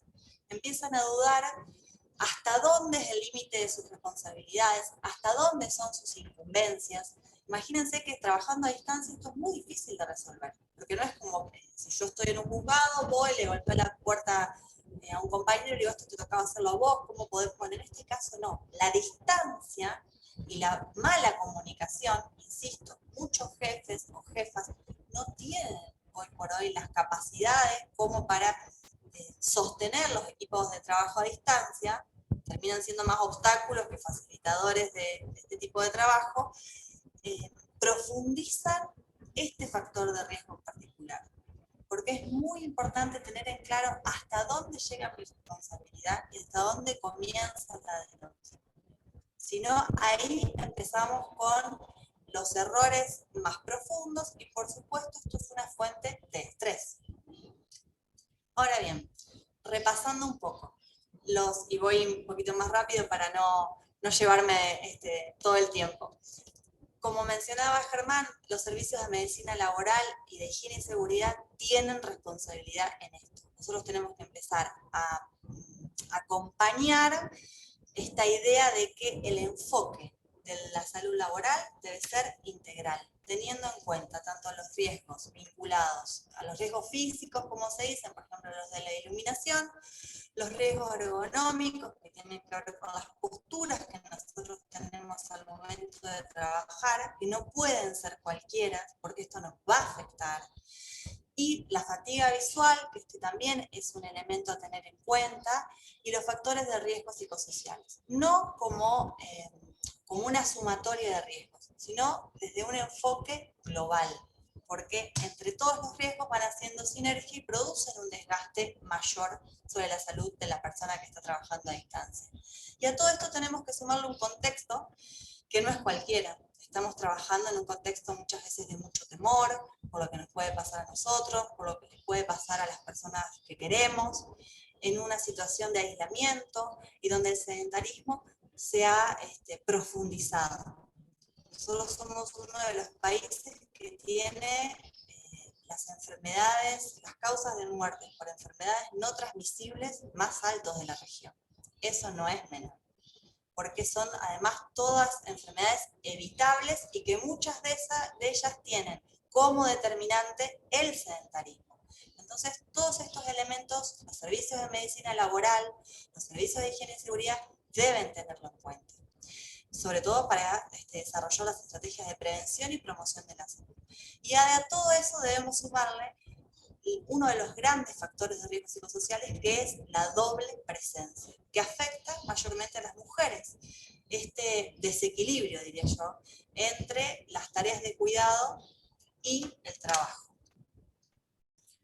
Fíjense que en este caso, si bien la ley de teletrabajo introduce las tareas de cuidado, nosotros debemos hacer un gran esfuerzo para que no termine siendo, esto no termine profundizando una situación de inequidad, de que no sea una feminización de las tareas de cuidado. Debemos revertir esa situación, porque en realidad ¿quiénes son las que quizás tengan más posibilidades de tomar estos teletrabajos, esta decisión del trabajo a distancia? Bueno, quienes tengan niños a cargo y en general quienes son las que cumplen esa tarea, las mujeres. Entonces debemos hacer un fuerte trabajo en la corresponsabilidad de las tareas, para que el teletrabajo no termine generando esta discriminación. Y además en muchos casos las expone a situaciones de violencia doméstica. A veces el trabajo terminaba siendo el trabajo presencial, un punto de fuga, un punto de escape, un lugar en el cual se podía encontrar una red de apoyo, una red de contención para mujeres que estén en situación de violencia doméstica, y en este caso, con el teletrabajo, esto puede agravarse. Muchas veces dicen, bueno, sí, pero ahora en esta época los varones participan mucho más. Bueno, lamentablemente no es así.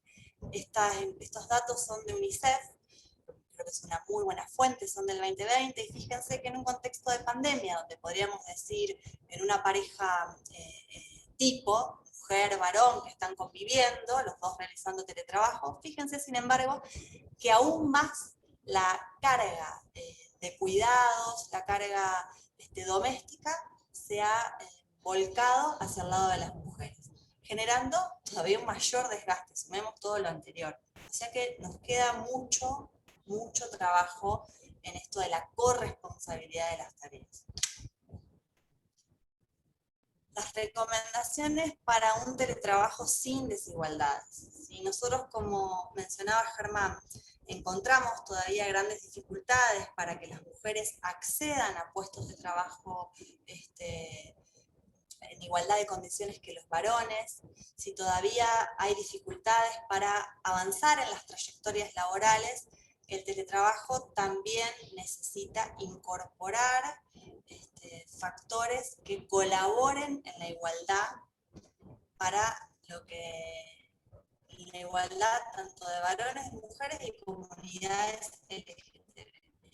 Por un lado, incluir las evaluaciones de desempeño con estándares claros. Esto es importante ponerlo en la agenda. Muchas veces en los trabajos que se realizan a distancia, cuando esto se acuerda, cuando está dentro del marco de lo que es el teletrabajo, lo que nosotros podemos detectar es que son puestos de trabajo que no avanzan en sus trayectorias laborales, sino que se estancan ahí. Sí lo hacen las personas que trabajan de manera presencial dentro de la misma institución. Entonces, tener en cuenta esto no es menor. Desarrollar estrategias de promoción igualitarias, evitar el uso del lenguaje sexista, esto no es menor tampoco, porque siempre estamos hablando de varones, y en realidad nosotros con el lenguaje construimos un sentido, y con las imágenes también. Incorporar las capacitaciones de violencia y acoso de manera transversal, desde quienes están en las primeras capas de la organización hasta la base, colaborar en el sano equilibrio entre el tiempo laboral y familiar, e incluir también a otros actores, como por ejemplo las aseguradoras de riesgos del trabajo, que muchas veces están como en un plano secundario, un poco escondidas, pero que también tienen mucho para aportar en materia de igualdad de género en el marco del trabajo. Las recomendaciones que nosotros decíamos, bueno, para lo que es la prevención primaria, incluir la salud mental. Nosotros podemos, y de hecho ustedes lo han hecho, hay metodología que nos permite ir midiendo los factores de riesgo psicosociales, que nos permiten ir teniendo datos certeros y científicos de cómo estamos, de cómo está el colectivo de trabajo a nivel físico y a nivel psíquico. Las capacitaciones, el autocuidado, el uso del tiempo libre y las micropausas. Pensemos que son trabajadores que están a distancia. Es muy difícil realmente que los servicios de medicina laboral tengan un rol activo, por lo menos en el corto plazo. Entonces hay un factor del autocuidado que hay que tenerlo en cuenta y hay que fomentarlo, porque si nosotros delegamos el cuidado de nuestra salud solamente en los servicios de medicina laboral, esto no va a funcionar. Nosotros necesitamos también fomentar trabajadores y trabajadoras que se preserven, que se cuiden. Por eso los autocuidados y las micropausas van a depender mucho de lo que nosotros podamos ir incluyendo en nuestra jornada laboral. Analizar la carga global del trabajo, como decía antes, no mirar los riesgos de manera aislada, sino de una forma total. Comenzar a tener datos desagregados por sexo. El trabajo no impacta de la misma manera en varones y en mujeres, lo estuvimos viendo. Indagar las necesidades sentidas de las personas que trabajan. Ellos y ellas son la primera fuente de información de cómo están trabajando. La vigilancia de la salud, tener en cuenta que incluir esto, porque el teletrabajo tiene otras características distintas al trabajo presencial, el aislamiento, el sedentarismo, el uso del tiempo, la organización y el contenido de la tarea. Y por supuesto, la promoción de la salud, que esto tampoco es algo secundario. Si trabajamos en prevención, con la misma intensidad tenemos que trabajar en promoción de la salud. Para ir cerrando, insisto en esto de los autocuidados, porque nosotros hoy por hoy nos encontramos en un gris. No estamos ni teletrabajando formalmente, como lo dice la ley, y tampoco estamos haciendo un trabajo presencial al 100%, sino que estamos como en esta situación de trabajo a distancia en contexto de pandemia. Y en el mientras tanto debemos cuidarnos, debemos cuidar a nuestros grupos de trabajo. Entonces, enfocarnos en lo que es la organización del trabajo, no trabajar en el mismo lugar donde yo descanso, o sea, no me llevo la computadora a la cama, no usar el pijama para trabajar, intento hacer un inicio del trabajo y un cierre del trabajo. Una vez que yo termino de realizar mi actividad laboral, que yo puedo organizarme, yo sé que es difícil, pero es importante que nosotros nos empecemos a cuidar. No esperemos a que el empleador, la empleadora o el juez o quien esté a cargo nos diga, mira, hacé la micropausa. Nosotros empezamos, sin dejar, por supuesto, de pelear por incluir otros puntos, como han hecho ustedes con la resolución, la 195. Pero en el mientras tanto, tenemos que cuidarnos porque nos queda un tiempo todavía de seguir trabajando a distancia. Entonces, también hacer un cierre de la jornada. Yo termino de trabajar y apago la computadora. No sigo enganchado, apago la computadora, es más, si puedo hacer el gesto de bajar la pantalla, mejor todavía. Incluir las micropausas, que eso después es material que podemos pasarles, son ejercicios muy simples que se realizan, son 5 minutos y que hacen la diferencia. Y por el otro lado, que nosotros podamos hacer un uso saludable de ese tiempo libre que nos puede quedar. Para eso yo veía y escuchaba que ustedes habían hecho ya relevamientos vinculados a lo que es factores de riesgo psicosociales y salud en general. En este caso, con lo que tiene que ver con el trabajo a distancia, nosotros hacemos una división en 2 grupos sobre los cuales hacemos mayor eje. Por un lado, las personas que tienen gente a cargo, sean niños o personas adultas, y por el otro lado, las personas que viven solas. Eso no quiere decir que estén solas, pero sí es importante intentar hacer un seguimiento de la salud de las personas que viven solas, por esto que mencionábamos anteriormente, el aislamiento, el tecnoestrés. Por otro lado, mantener una rutina que pueda colaborar en la medida de lo posible con la organización familiar. También hay otros, muchas veces en la casa, niños que necesitan atención, que necesitan acompañamiento, que están haciendo distintas tareas, que necesitan acompañamiento no en el sentido de las tareas de la escuela, acompañamiento en el sentido afectivo. Entonces, que nosotros podamos marcar un inicio y un cierre de nuestra jornada laboral, también nos permite poder disfrutar de ese tiempo que nos queda con los otros que estamos conviviendo. Hacer un impasse con las pantallas, poder dejarlas un tiempo, no las 24 horas, no pasar de la computadora al teléfono a Netflix, no me odien, pero esto es necesario, es saludable también hacer ese corte. Y el distanciamiento social no significa el distanciamiento vincular. Nosotros podemos levantar el teléfono, llamar a un amigo, llamar a una amiga, llamar a un familiar, hablar con el vecino si se quiere a distancia, con los cuidados. No nos aislemos. El uso del tiempo que nosotros hagamos es lo que nos va a permitir acolchonar el desgaste que nos produce hoy por hoy estas malas condiciones de trabajo. Y por el otro lado dejo ahí un pequeña gráfica, una foto de, en los casos de violencia doméstica, lo que se empezó a instituir a nivel mundial es esa forma de colocar la mano, que es como un aviso. Por ejemplo, si nosotros ahora estamos en una reunión, ¿cómo yo le comunico al otro que estoy en una situación de violencia? Entonces, por ahí la persona que está sufriendo violencia doméstica hace este gesto como para marcar una situación de emergencia, que me parece que también es importante incluirlo como una medida de cuidado. Así que bueno, es un pequeño pantallazo por todos los temas vinculados al teletrabajo. Así que bueno, gracias por el tiempo. Muchas gracias a vos, Josefina. Muy, muy útiles estos últimos tips y estrategias, digamos, de abordaje y de autocuidado del final. Me parece que nos sirven a todos y todas quienes estamos pensando también intervenciones desde nuestros sindicatos en este contexto de distanciamiento social, que como vos bien decías, no es distanciamiento vincular, hay que buscarle la vuelta para seguir estando presentes con nuestros compañeros y compañeras. Y me quedo también con esta profundización que hacías del análisis desde una perspectiva de género, algo que había introducido Germán al comienzo, y que si veíamos que los resultados del impacto de la violencia laboral en tiempos de normalidad eran mayores en las mujeres, tenemos que tener en cuenta que esta doble presencia que vos señalabas es un factor de riesgo importante y que seguro tenemos que tener la mirada atenta para ver cómo impacta el teletrabajo en nuestra salud y la violencia laboral en el contexto de la pandemia desde una perspectiva de género, ¿no? Porque seguramente va a impactar de manera distinta en compañeros y en compañeras, sobre todo compañeras con hijes y con la responsabilidad de los cuidados de los hijes. Ahora, si les parece, les voy a leer algunas preguntitas que fueron, preguntas y comentarios que fueron surgiendo en el chat. Les pido que si hay otras las vayan haciendo.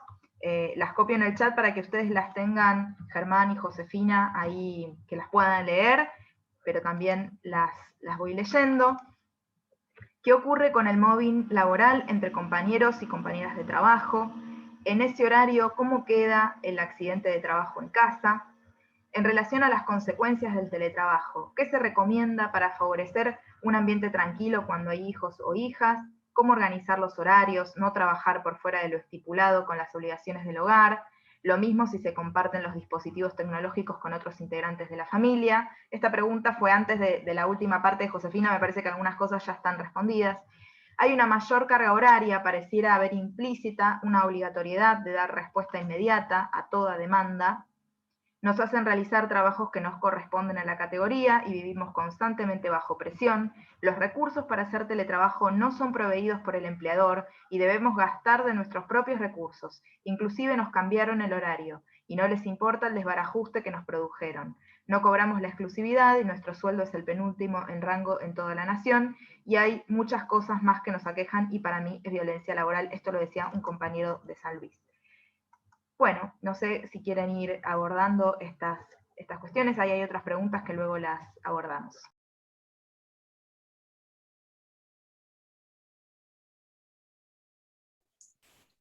Bueno, la mayoría son para Josefina, me parece. Arrancaron con el moving. Un tema muy actual, sí. Yo voy a hacer un comentario en relación a esto del moving entre compañeros.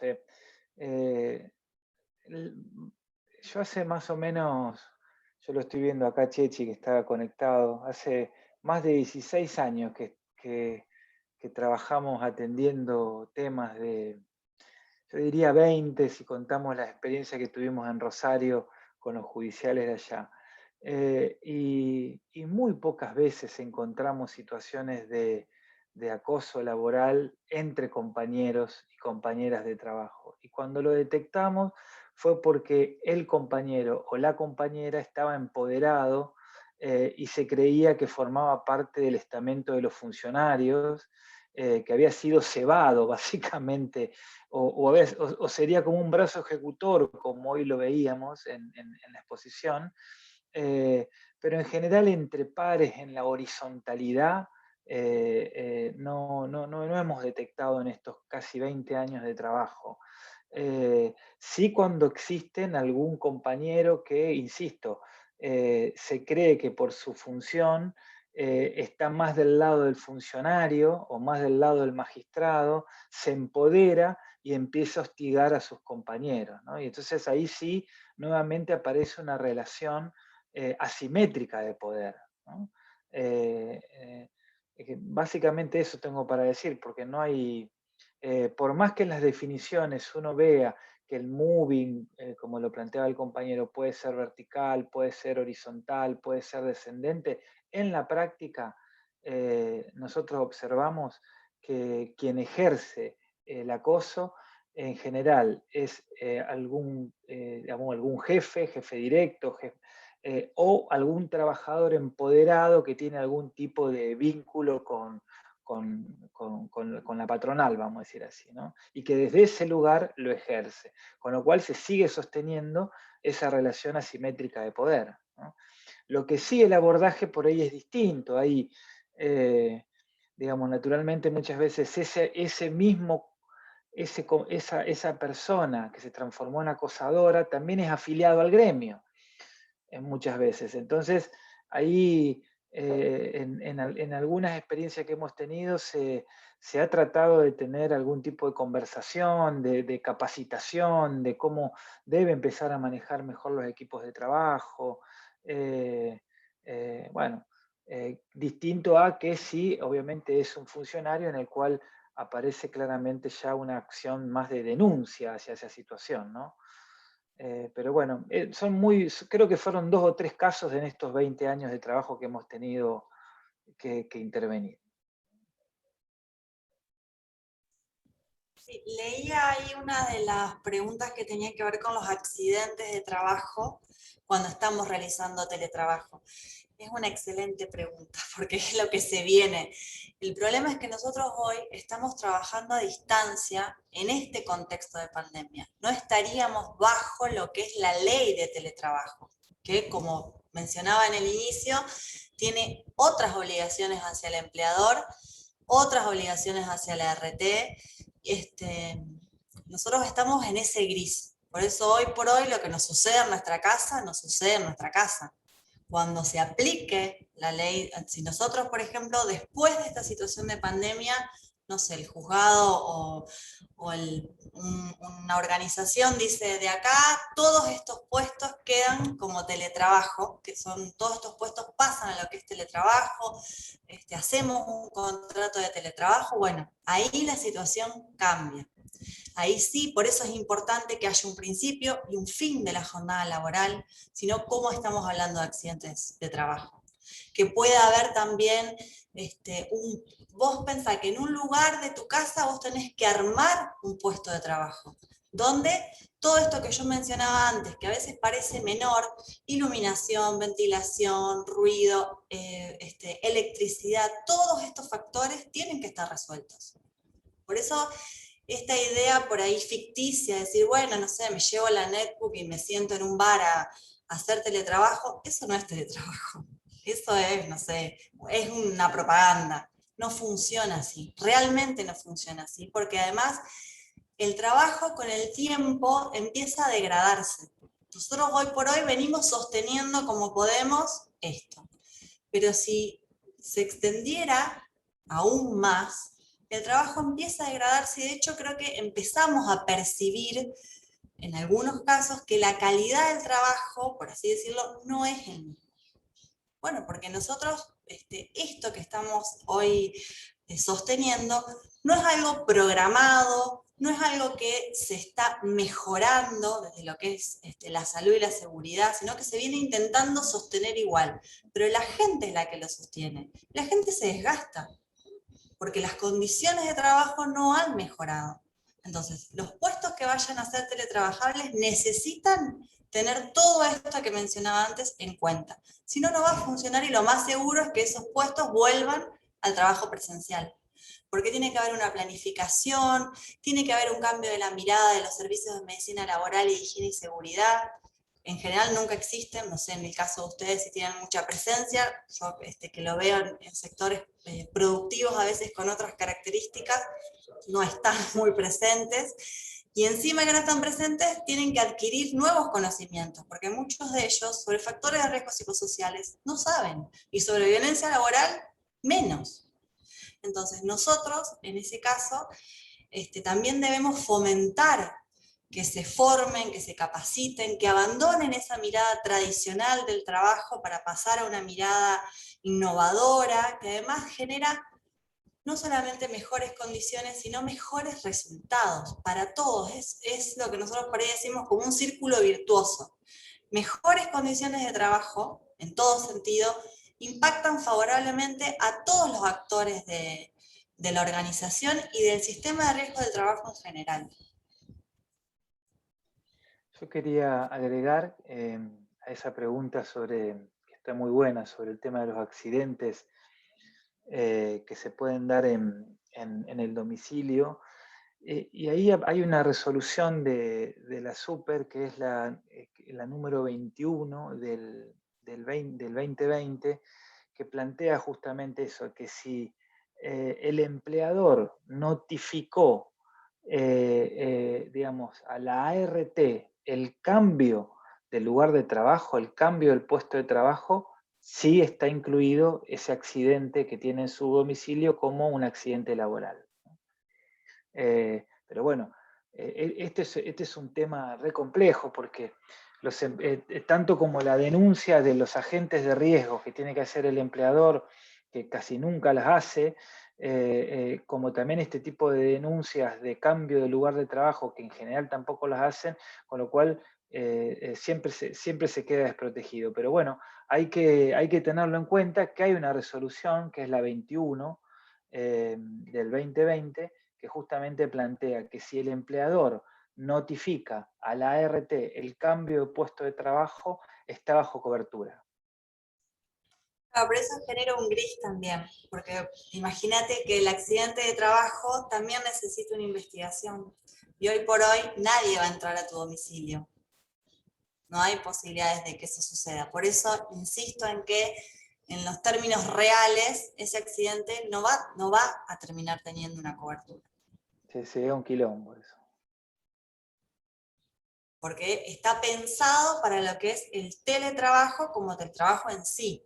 Nosotros, por eso esto de insistir tanto en cuidarnos, y sobre todo a nivel del sindicato que tienen esta área que es tan importante, poder ir abordando estos temas, intentar resolverlos, por lo menos en este tiempo, sin dejar de insistir en que los que tienen mayor responsabilidad, que es la parte empleadora, cumpla con ese rol. Porque mientras tanto la gente se sigue enfermando. Bueno, muchas gracias, Josefina, Germán. Leo una última tanda de comentarios y preguntas y luego ya pasamos al cierre, si les parece. Para Josefina, ¿a quién o a quiénes les compete aplicar, supervisar y gestionar las acciones saludables para el teletrabajo? No existe horario, a toda hora, por más que no exista una orden explícita de los superiores, nos tenemos que conectar, porque si no, no llegamos a cumplir con los plazos laborales que nos imponen tácticamente. Un desastre. La triste realidad es que hay funcionarios que no están preparados para el manejo de personal y a ellos nadie los cuestiona. No se les hace un perfil para ver eso. En Uruguay, el Poder Judicial no tiene casi teletrabajo. Con la pandemia apenas hemos logrado trabajar en burbujas. Tenemos una comisión de salud laboral en el gremio y una de acoso laboral en la institución, con un funcionamiento difícil, ya que no tiene un lugar en la pirámide orgánica. Estamos todavía construyendo y tratando de apoyar como podemos a compañeros y compañeras. Recién este año pudimos conformar una comisión de género en AFJU. Valoramos los aportes que han hecho desde estas exposiciones. Y por último, algo que se debe agregar es la confidencialidad de la información con la cual se trabaja. Bien, gracias Guadalupe, en esto que preguntábamos a quién le corresponde, siempre la responsabilidad recae, si vamos hacia lo estructural, a lo tradicional, es al empleador. En quienes bajaría esta responsabilidad son servicios de medicina laboral, servicios de higiene y seguridad y áreas de recursos humanos, que fíjense que tienen un rol muy importante si funcionarían correctamente, porque es ahí donde yo puedo determinar cuáles son los roles y funciones que tiene cada persona. Yo ahí podría tener en claro cuáles son los tiempos de trabajo. En realidad el área de recursos humanos muchas veces termina siendo un área administrativa que no entra en colaboración ni con el servicio de medicina laboral ni con el de higiene y seguridad. Lo que yo voy pensando mientras voy escuchando esta pregunta es que ustedes ya venían con una carga de trabajo extralaboral importante. De hecho, 1 de cada 4, por las encuestas que habían presentado, 1 de cada 4 trabajadores ya en el 2017 realizaba entre 8 y 11 horas de trabajo. Imagínense esta situación trasladada al contexto de pandemia y al trabajo a distancia no iba a mejorar, se iba a profundizar. Esto que nosotros veíamos en el 2017 era una advertencia de que esto iba a empeorar en este tipo de condiciones de trabajo. Igualmente, aunque la responsabilidad le cabe a todas estas áreas que mencioné antes, es importante que los trabajadores y las trabajadoras tengan representación en estas discusiones, que no deleguemos en esas áreas la evaluación, el diagnóstico y las medidas o las buenas prácticas a desarrollar para mejorar las condiciones de trabajo. Es importante, cada uno con su responsabilidad que le toca, pero es importante que los trabajadores y las trabajadoras participen activamente en todo ese proceso, porque nadie conoce el trabajo mejor que ustedes. Por eso yo mencionaba esto de que a veces no está cuantificado o no está escrito en ningún lugar las tareas reales que realizan las personas. Entonces el que a veces es jefe o jefa ve la mitad del trabajo, porque no conoce el contenido real del trabajo. Y esto de alguna forma hay que transmitirlo, hay que cuantificarlo, hay que mostrarlo, porque en realidad tenemos que discutir sobre esa base y no sobre el trabajo prescripto, como se dice, como bueno, cuáles son las tareas que supuestamente se realizan. Siempre hacemos más que eso. Bueno, eso que hacemos más también hay que mostrarlo, porque fíjense ahora, en esta situación de pandemia, cómo los límites se han ido a los extremos. El que trabajaba 11, ni quiero pensar cuántas horas está trabajando ahora, ni en qué horarios, porque aparte se suman los horarios atípicos. Trabajaba a la tardecita, a la noche, a las 11 de la noche, o te levantás a las 6 de la mañana para terminar. Es cierto, esto que están planteando se iba a profundizar en este contexto. Bueno, nos queda ahí un tema importante a abordar y a resolver hacia adelante.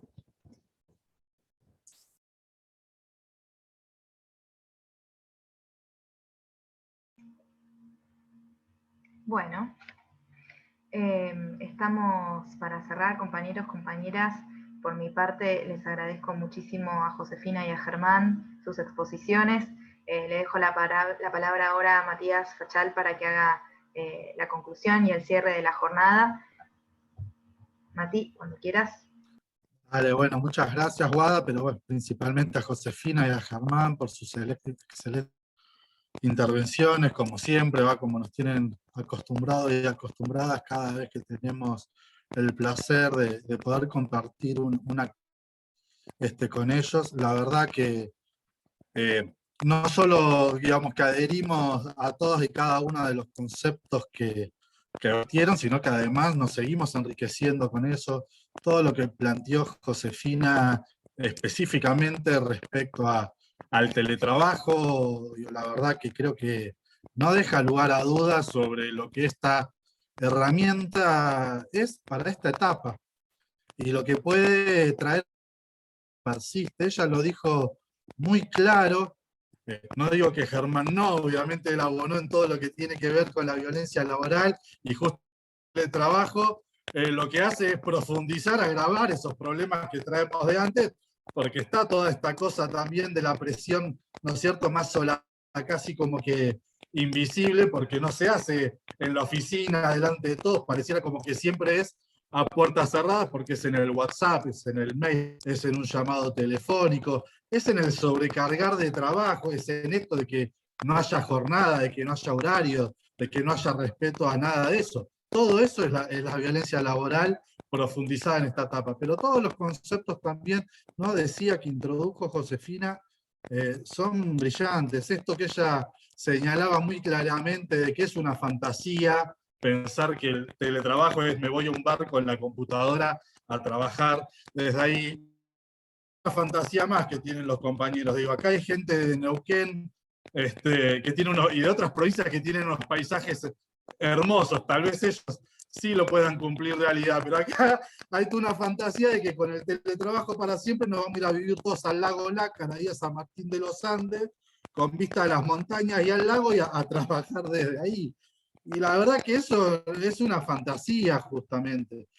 Permítanme agregar por ahí unos datos nada más de la encuesta de mayo del año pasado que yo creo que se han agravado. El 80% de nuestros compañeros viven acá en la ciudad de Buenos Aires. O sea, no viven en otro lado y el 20% restante vive acá nomás en el conurbano, ¿no es cierto? Ahora, de ese 80%, más del 75% de los compañeros tiene menos de una hora de viaje al lugar de trabajo, o sea, con lo cual, digamos, no es que seguir yendo a la oficina les complique tanto la existencia, pero sin embargo, veamos cuando les preguntamos qué pasaba, por ejemplo, con el cumplimiento de la jornada laboral, el 82% de los encuestados respondió que trabajaba una o más horas de la jornada laboral establecida, el 82%.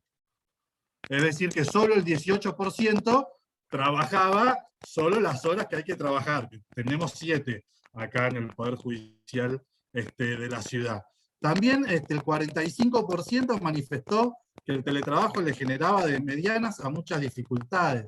El 50% de eso, el 45%, dijo que principalmente estaban vinculadas a las tareas de cuidado y doméstica. Esto que tan bien señaló a través de los gráficos, cosa que se vea agravado, ¿no es cierto?, en las compañeras, que además, permítanme decir algo, con todo lo que les costó, en realidad toda la clase obrera, pero a las mujeres, poder salir de la casa, poder tener un lugar social y convertirse, digamos, en el sujeto social trabajador, trabajadora, ¿no? Y compartir eso en el lugar de trabajo con nuestros compañeros y compañeras, es un retroceso de más de 100 años, volver al trabajo en el domicilio, nos volvemos a encerrar, y principalmente a las compañeras, donde la violencia, recuerden también que la violencia a las mujeres, la violencia familiar, la violencia de género, la violencia doméstica, principalmente se da dentro del hogar, no en otros lugares. También pasa en la vía pública y en otros lugares, pero principalmente es en el hogar. Digo, también hay que señalar las otras cosas, digo, ¿no?, que es la falta de las herramientas informáticas o tecnológicas, que el 47% de nuestros compañeros manifestaron carecer de ellas. El 70% tuvo que utilizar su propio aparato celular y obviamente que ese gasto no le fue reintegrado. Tampoco el 37% de los compañeros y compañeras que dijeron incurrir en otros gastos le fueron reintegrados. El 48% de los compañeros y compañeras que hacen teletrabajo, recordemos que es el 76% de nuestros compañeros y compañeras, los contactan por cuestiones laborales en días y horas inhábiles e incluso los fines de semana. El 40% manifestó estar sufriendo nuevos problemas de salud vinculados o a raíz del teletrabajo. El 25% manifestó tener, a partir de esto, nuevos o problemas en sus relaciones familiares o domésticos de pareja. O sea, como dije al principio, Hoy no nos queda otra, estamos inmersos en esta pandemia, está claro que priorizamos nuestra salud, nuestra integridad física y mental, como la de nuestra familia y la del público en general, digamos, pero esto no es algo que se pueda seguir sosteniendo de por vida como una forma para todos nosotros de trabajar.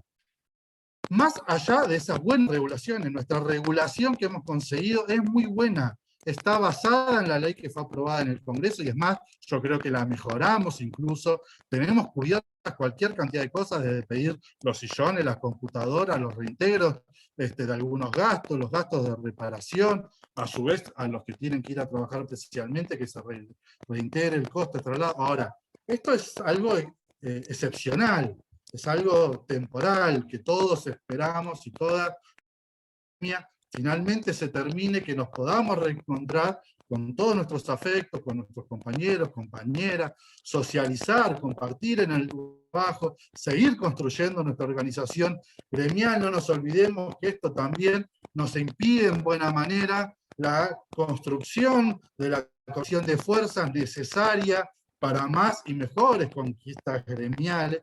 Entonces es muy importante todo lo que hoy se habló, todo lo que se discutió, más herramientas nosotros para defendernos mejor, para hacer estos cortes, estas pausas que tan bien señalaban Josefina, también señalaban Germán, de tomarnos el tiempo necesario para descansar, para salir de las pantallas, para almorzar, ir al baño, atender nuestras tareas y quehaceres en la casa, digamos, poner esos parámetros, que se corte la jornada, trabajar los días hábiles, reclamar y plantear, digamos, que se nos integre, se nos provean todos los elementos que sean necesarios. Para que esto cuando termine sí podamos volver a nuestros lugares de trabajo, pero aparte, y cierro con esto, nosotros somos de los tres poderes del Estado, no solo que es el más conservador, elitista, aristocrático, machista, violento, y todas las connotaciones que a ustedes se les ocurra, sino que somos de los más denostados por la sociedad.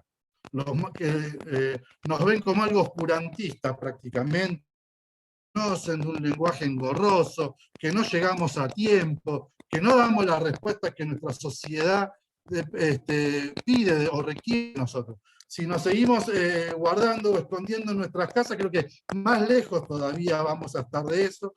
Nosotros necesitamos poner la cara ante los justiciales, ante nuestra sociedad, aunque no seamos responsables muchas veces, o no somos, mejor dicho, los responsables de esos fallos, muchas veces de malos y malas jueces o juezas o demás funcionarios del Ministerio Público, pero sí tenemos que poner la cara frente a la sociedad y tenemos que construir o seguir construyendo, mejor dicho, una justicia de cara al pueblo, y no va a ser con nosotros encerrados en nuestras casas, menos aún con los magistrados y funcionarios encerrados en sus casas. Definitivamente que no lo va a hacer, así que yo agradezco nuevamente la participación de todos y todas ustedes, la verdad que contamos con una presencia enorme, y otra vez aplaudo a Josefina y Germán por su brillante intervención, y a todos y todas las compañeras y compañeros de la Comisión de Salud Laboral de AEJUA que hicieron esta jornada tan exitosa en el día de hoy. Muchas gracias a todos y a todas.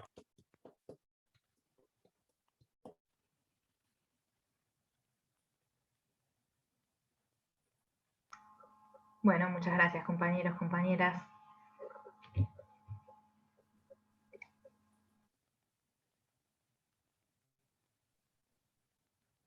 Hasta luego.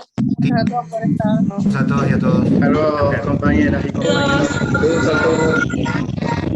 Chao, chicos. Hasta Muy luego. enriquecedor. Hasta luego. Chao. Hasta luego. Muy lindo Chao, todo. felicitaciones, excelente todo. Muy bueno, muy bueno. Gracias. Felicitaciones, chicos, excelente. Muchas gracias. Muchas gracias por todo. Gracias a todos por la participación.